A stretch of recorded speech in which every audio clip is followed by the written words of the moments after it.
Hello students, today we will discuss exercise 3.4. Our first question is question number 1. State whether true or false.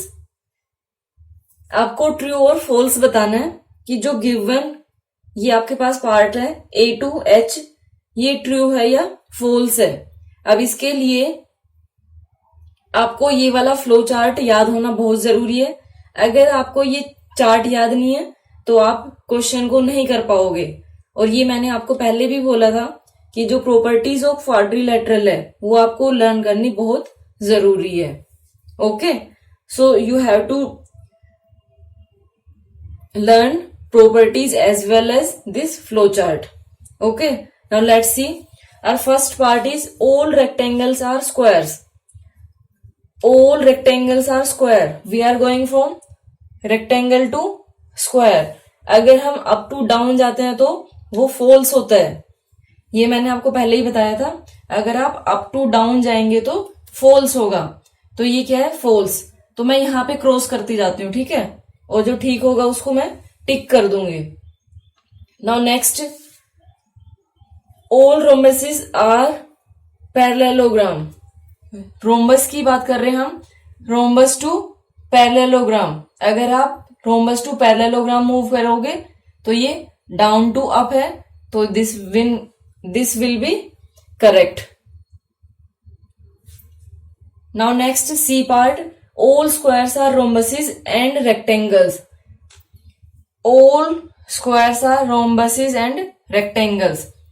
You are going from down to up, so this will be correct. Then all squares are not parallelogram. Square to parallelogram. We are going from square to parallelogram. Down to up. तो ये true होना चाहिए, लेकिन इसने क्या use किया इसमें? all squares are not parallelograms. Okay, तो ये ध्यान देना बहुत जरूरी है। इसमें नोट लिखा है, इसने बोला कि ये पैरेललोग्राम नहीं है, तो ये रोंग है। Next, all kites are rhombuses. All kites, we are going from kite to rhombus, that is up to down, so this will be false. Next, all rhombuses are kites. Rhombuses to kite, then this will be correct. Rhombus to kite, from down to up जा रहे हैं तो ये correct होगा। Then all parallelograms are trapezium. Parallelogram to trapezium, so this is correct. Then all squares are trapezium. All square ये are trapezium, down to up, so this will be correct. Okay, इसके लिए आपको ये flow chart learn करना बहुत ज्यादा जरूरी है। Now next question, identify all the quadrilaterals that have a part 4 sides of equal length. Equal length बताइए किस किस में होती है? स्क्वायर में एंड रोम्बस में। ये आपको सिर्फ इतना करना था। देन नेक्स्ट, 4 राइट एंगल्स, जिसमें एंगल्स राइट एंगल हो। एक तो स्क्वायर में राइट एंगल होते हैं और रेक्टेंगल में भी राइट एंगल होते हैं सारे। इजी था क्वेश्चन, प्रॉपर्टी लर्न है, ये इजीली कर लोगे, नहीं तो आप सोचते ही रहोगे क्या करना है इसमें क्या करना है। Now next, explain how a square,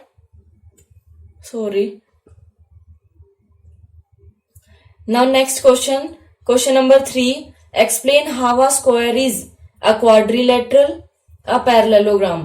अब देखिए स्क्वायर क्वाड्रिलेटरल कैसे है? क्योंकि स्क्वायर की 4 साइड्स है। अगर स्क्वायर की 4 साइड है तो वो क्वाड्रिलेटरल ही बोला जाएगा ना। तो यहां पे आप क्या नोट करेंगे? Square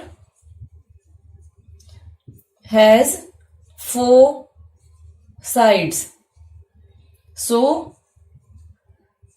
square is a quadrilateral.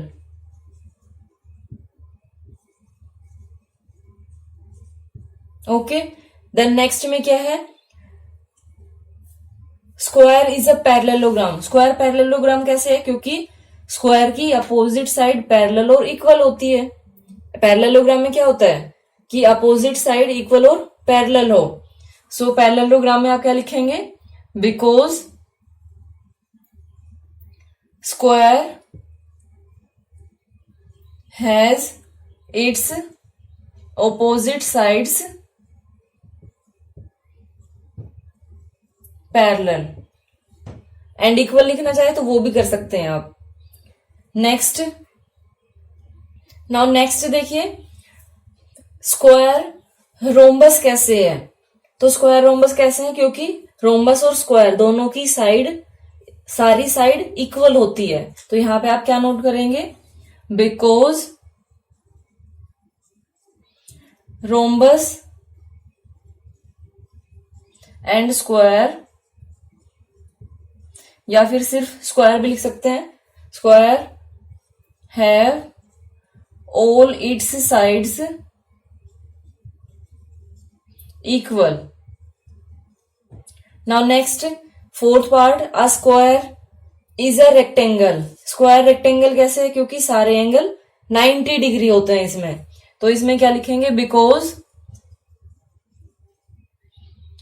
Square has all angles equal, that is 90 degree.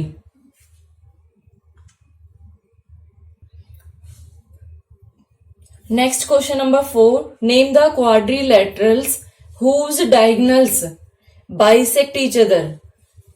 ये क्या है, whose diagonals bisect each other, जिसके डायगोनल एक दूसरे को बाइसेक्ट कर रहे हैं।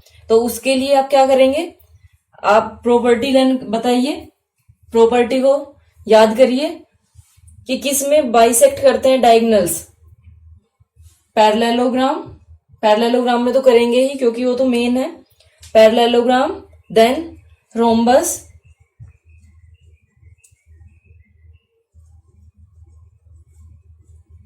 Parallelogram, rhombus, square and rectangle. अब आप लोग ये सोचेंगे कि आपने वो नहीं बोला काइट, काइट में बेटा सिर्फ एक बाइसेक्ट करता है, काइट के अंदर सिर्फ एक बाइसेक्ट करता है, वो कौन सा, एक बार देखिए।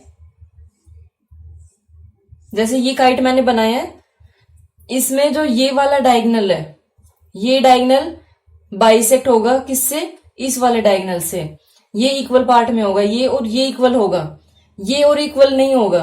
आप खुद ही सोचिए ना, ये देखिए कितने, ये इतना पार्ट है, ये इतना ज्यादा लार्ज पार्ट है, तो इन दोनों, ये दोनों बाइसेक्ट नहीं कर रहे, सिर्फ ये वाला एक डायगोनल कर रहा है। और इसमें क्या लिखा है, ईच अदर, मीन्स दोनों कर रहे हैं एक दूसरे को। नेक्स्ट देखिए, are perpendicular bisector of each other. अब इसमें आप सोचेंगे ये क्या क्वेश्चन है, आप इसको यहां से रीड करिए, name the quadrilaterals whose diagonals are perpendicular bisectors of each other. अब देखिए, इसके लिए मैंने आपको बताया था, परपेंडिकुलर बाइसेक्टर किसके करेंगे, जिसकी साइड से इक्वल होगी। साइड इक्वल किसकी होती है, स्क्वायर एंड रोम्बस की। इक्वल मतलब सारी sides equal, square and rhombus. Then next part is name the quadrilateral whose diagonals are equal, जिसके डायगोनल्स इक्वल होते हैं। और डायगोनल इक्वल किसके होंगे, जिसमें 90 के एंगल होंगे सारे, और वो किसमें होते हैं, स्क्वायर एंड रेक्टेंगल में।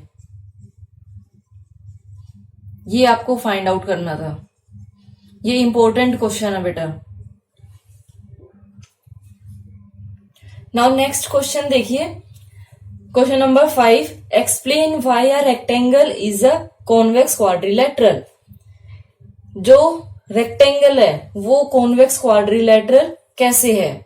अब देखिए, कॉन्वेक्स क्वाड्रिलेटरल की अगर आप प्रॉपर्टी रिवाइज करते हैं तो उसमें आपको क्या मिलता है कि सारे diagonals within the quadrilateral lie करते हैं। जैसे डायगोनल कौन कौन से हैं, एक ये हो गया, एक ये हो गया, डायगोनल इंटीरियर में लाई कर रहे हैं। और दूसरा क्या होता है कि इसमें जो एंगल्स है, एंगल्स वो लेस देन 180 डिग्री होते हैं, और इसमें सारे एंगल लेस देन 180 डिग्री है। और कॉनकेव में क्या होता है, जैसे मान लीजिए मैंने ये वाला बनाया, इसमें डायगोनल, अब ये वाला एक डायगोनल है, अगर आप इसको ज्वाइन करते हैं तो ये डायगोनल कहाँ आ गया, एक्सटीरियर में आ गया। और दूसरा, अगर आप ये वाला एंगल देखते हैं, ये एंगल कितना है, मोर देन 180 डिग्री है, सो ये कॉनकेव क्वाड्रिलेटरल है। तो उसकी प्रॉपर्टी इसमें आपको लिखनी होगी कि रेक्टेंगल कॉन्वेक्स किस लिए है, क्योंकि इसका diagonal within the rectangle lie कर रहा है। और एंगल का भी इसमें नोट कर सकते हैं, a rectangle is a convex quadrilateral because all of its diagonal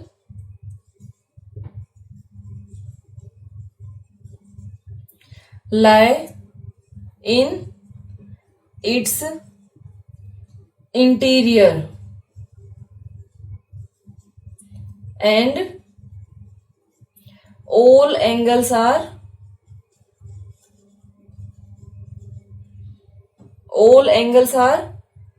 less than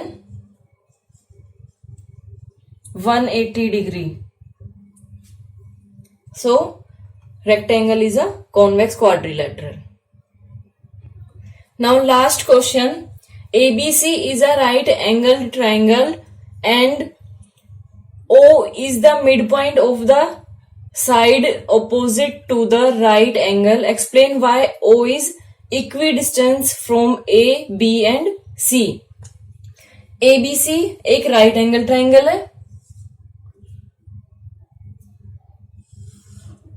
ये राइट एंगल ट्राइंगल हो गया। राइट एंगल ट्राइंगल मीन्स एक एंगल 90 डिग्री होगा, ये right angle triangle. O is the mid point of the side opposite to the right angle. अब जो O point है, जो ये राइट एंगल है, इसके अपोजिट में जो साइड है, इसका ये मिड पॉइंट है, ये O, A B C। Explain why O is the equidistance from A, B and C। आपको एक्सप्लेन करना है कि AO, OB, OC ये इक्वल है। अब इसके लिए देखिए, हम कुछ इसमें कंस्ट्रक्शन करते हैं, और कंस्ट्रक्शन क्या है, हम एक्सटेंड करते हैं C को A तक, ठीक है, और A को करेंगे हम, जैसे ये आपने लिया है ए बी के इक्वल, हमने ये वाली साइड ली, ये पॉइंट मान लो डी है, और ये साइड के इक्वल, बीसी के इक्वल हमने एक साइड ली इधर, ये डॉटेड लाइन, ये दोनों इक्वल हो गई। अब देखिए ये 90 डिग्री है,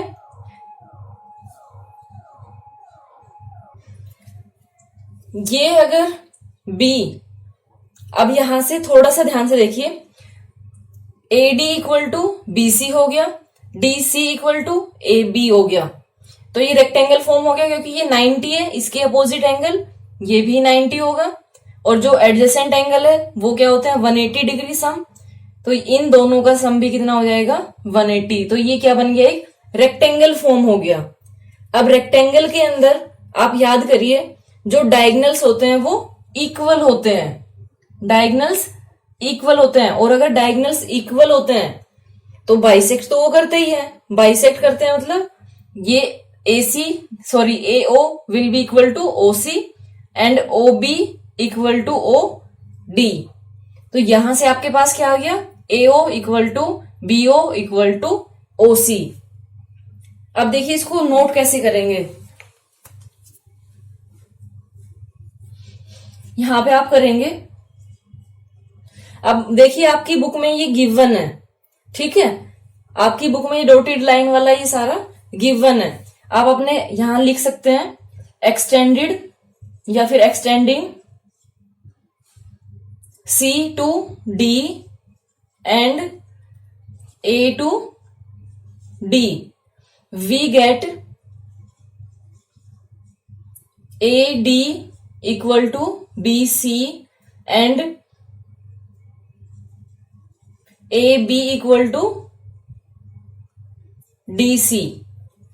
सो ये आपके पास क्या आ गया, एक रेक्टेंगल आ गया, and angle B equal to 90 degree. So by adjacent angles